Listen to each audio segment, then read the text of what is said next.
Perkenalkan, nama saya Makfirotus Solihah, NIM 40014180016 dari Prodi Pendidikan IPA.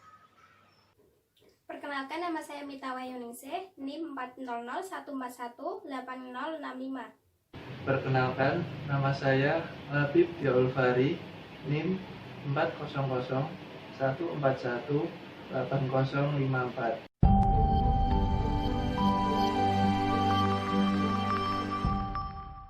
Ya, yang pertama-tama kita akan mempelajari apa sih model pembelajaran Jigsaw dan apa saja sintak-sintak yang terdapat pada model pembelajaran Jigsaw tersebut.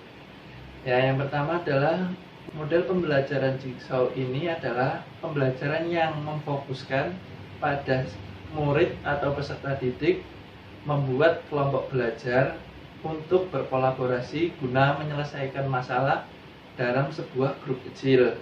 Yang dimana model pembelajaran Jigsaw ini sendiri itu untuk melatih tanggung jawab peserta didik atau siswa dalam sebuah mata pelajaran yang telah ditugaskan. Ya, mari kita masuk ke tujuan pembelajaran model Jigsaw ini. Ya, pada model pembelajaran Jigsaw ini termasuk pembelajaran yang kooperatif, di mana mampu meningkatkan keterampilan membaca, menulis, dan berbicara pada peserta didik tersebut. Ya, selanjutnya adalah sintak-sintak dalam pembelajaran Jigsaw.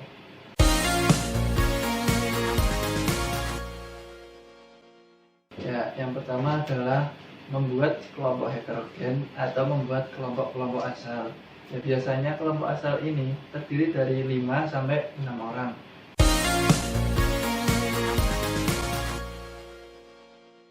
Ya, selanjutnya yang kedua yaitu pembagian kelompok ahli. Setelah kita pembagian kelompok asal, kita ambil dari kelompok asal 1 orang untuk kita bagi lagi menjadi kelompok ahli.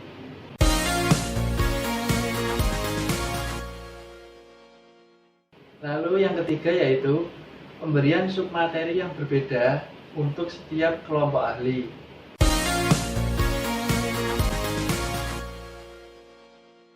Lalu yang keempat, membimbing kelompok-kelompok ahli tersebut untuk mencari sebuah materi yang telah mereka dapatkan dengan memberikan referensi untuk mereka, seperti contohnya buku atau bisa dari smartphone.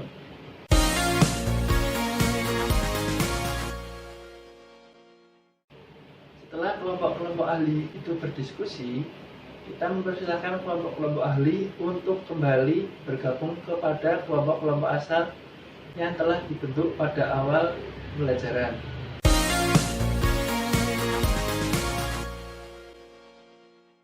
Setelah mereka kembali ke kelompok asal, mereka mempresentasikan apa yang telah mereka diskusikan kepada kelompok asal tersebut.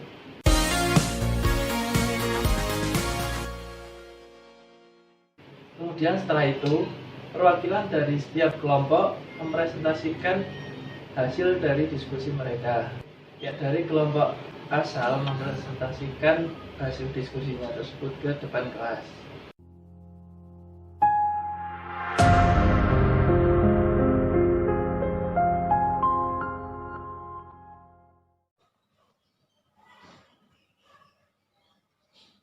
Pagi anak-anak. Sebelum memulai pembelajaran, tolong ketua kelas dipimpin doa dulu ya. Mulai. Berdoa selesai. Nah, Ibu buka ya. Assalamualaikum warahmatullahi wabarakatuh. Waalaikumsalam warahmatullahi wabarakatuh. Bagaimana kabarnya hari ini? Baik, alhamdulillah baik. Ibu presensi dulu ya. Nur Azizah Hadir, Bu. Fadli Ahmad, Hadir, Bu. Jaguar Ibrahim, Ada, Bu. Ismail Akbar, Hadir, Bu. Aisyah Hairunisa, Sakit, Bu. sakit. Mari kita doakan Aisyah Hairunisa agar dapat sembuh sehingga dapat belajar di kelas ini kembali. Amin ya robbal alamin. Nah, kita mulai ya pembelajaran hari ini. Ada yang tahu hari ini akan belajar apa? Nggak tahu, Bu. Hari ini kita akan mempelajari materi klasifikasi makhluk hidup. Tujuan dari pembelajaran hari ini yaitu siswa dapat menjelaskan pengertian dan ciri-ciri makhluk hidup. Yang kedua yaitu siswa dapat membedakan makhluk hidup dan benda. Yang ketiga yaitu siswa dapat mengklasifikasikan makhluk hidup. Lalu manfaatnya sendiri yaitu kita dapat mengetahui berbagai macam makhluk hidup di bumi sehingga kita dapat melestarikannya. Nah, sekarang Ibu akan menampilkan video dan kalian nonton videonya ya. In a sleepy forest, twigs snap underfoot. A wanderer stirs in the brush, moving closer and closer. With each step, the forest awakens and stands at attention for one of nature's greatest beasts. There are 8 species of bears. Bears are scattered over 4 of the 7 continents. Polar bears and brown bears can be found in North America, Europe, and Asia. American black bears are only found in North America, while South America only hosts the spectacled or Andean bears. And sloth, panda, sun, and Asiatic or moon bears are only found in Asia.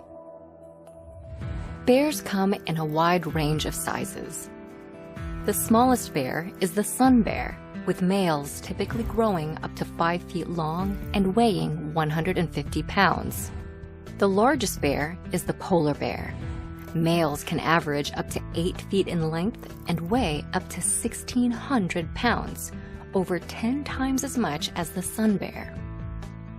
Despite their size, bears can move swiftly, sprinting at speeds of up to 40 miles per hour. Sudah selesai kan nonton videonya? Nah, dasar dari kita mengetahui klasifikasi makhluk hidup itu, kita harus mengetahui ciri-ciri makhluk hidup terlebih dahulu.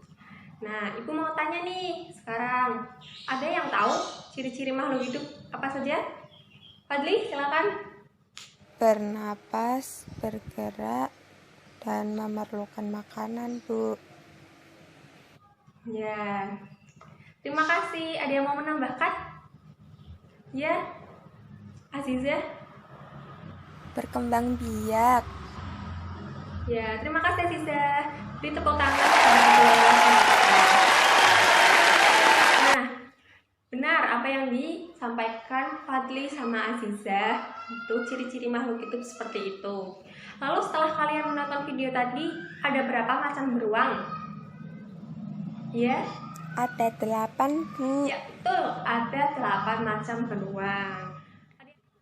Nah, beruang-beruang itu memiliki persamaan apa saja? Ada yang tahu? Persamaan kingdom, Bu. Ya, benar, persamaan kingdom.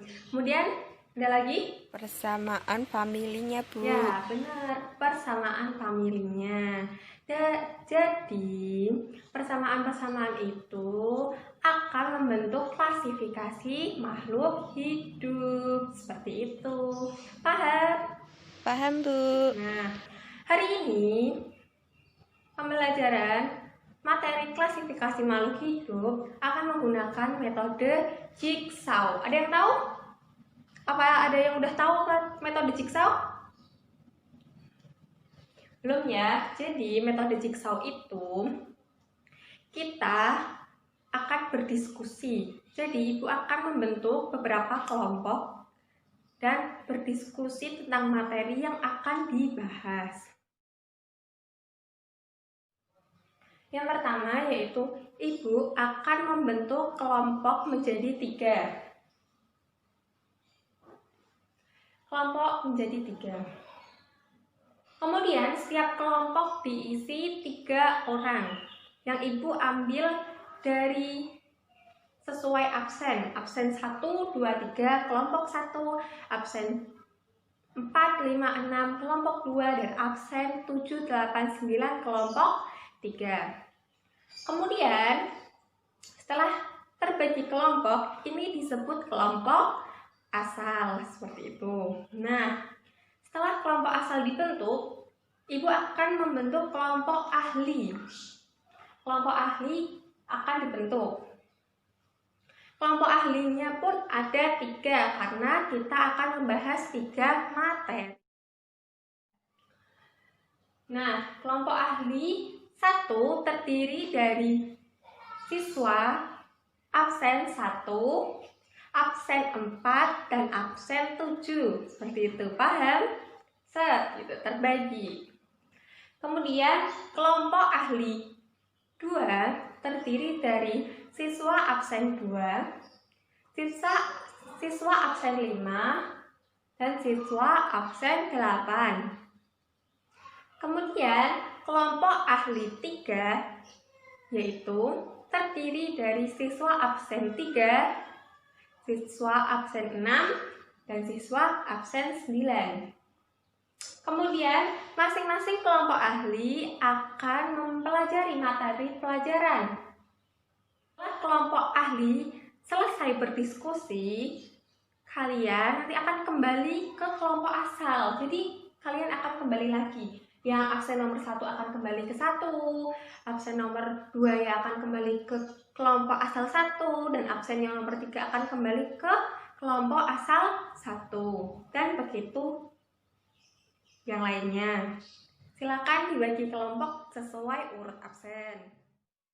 Ya, untuk pembagian kelompoknya nanti kamu kelompok 1 di sini, kamu kelompok 2 di sana, dan kelompok sebelahnya adalah kelompok 3. Ayo silakan. Kelompok 2 dan kelompok 3. Ya, selanjutnya adalah pembagian kelompok ahli. Ya, nanti kamu kelompok 1, yang belakang kamu kelompok 2, dan kamu kelompok 3. Oke? Oke. Ya. Pengertian makhluk hidup adalah makhluk hidup dengan ciri-ciri kehidupan seperti bernafas, bergerak, dan berkembang biak. Ciri-cirinya? Ciri-ciri makhluk hidup antara lain bergerak, makan, berkaitan perasaan, bernafas, tumbuh, mengeluarkan zat sisa, berkembang biak, beradaptasi. Contohnya manusia, hewan, dan tumbuhan. Ya, bagus. Silakan kalian lanjutkan lagi ya untuk berdiskusinya. Ini loh, aku punya perbedaan benda mati sama makhluk hidup. Kalau misalnya makhluk hidup sendiri adalah bisa bergerak, bernafas, dan berkembang biak. Namun kalau benda mati itu tidak bisa bernafas, bergerak, dan tidak dapat berkembang biak. Ya, bagus. Silakan kalian lanjutkan diskusi lagi ya. Ya. Berikut adalah urutan klasifikasi dari makhluk hidup. Yang pertama ada domain, kingdom, phylum, klasik, familia, genus, dan yang terakhir spesies. Oh ya, bagus. Silakan lanjutkan diskusinya ya. Ya, setelah diskusi kalian kembali ke kelompok masing-masing. Silakan kembali ke kelompok masing-masing.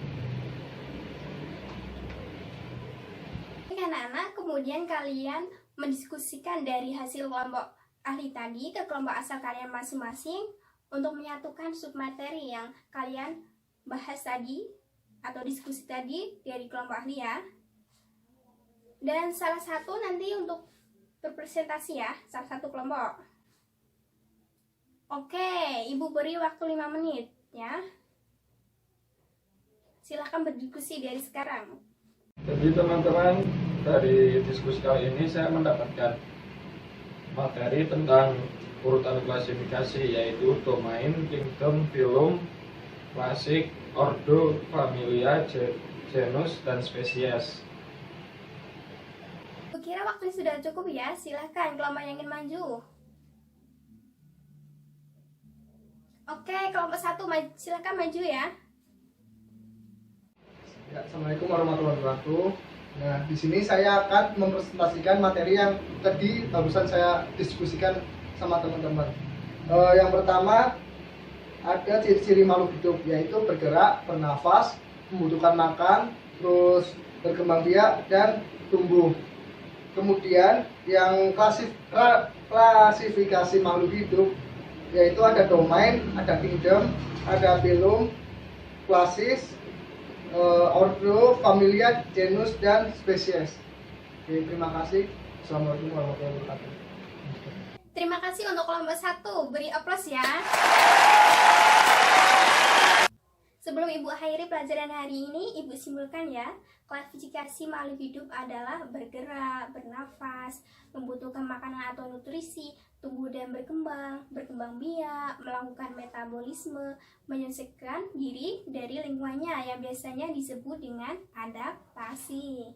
Baik anak-anak, kita cukup pelajaran hari ini. Pertemuan selanjutnya kalian meringkas materi tentang konsep campuran dan zat tunggal ya. Sebelum pelajaran ditutup, salah satu memimpin doa ya.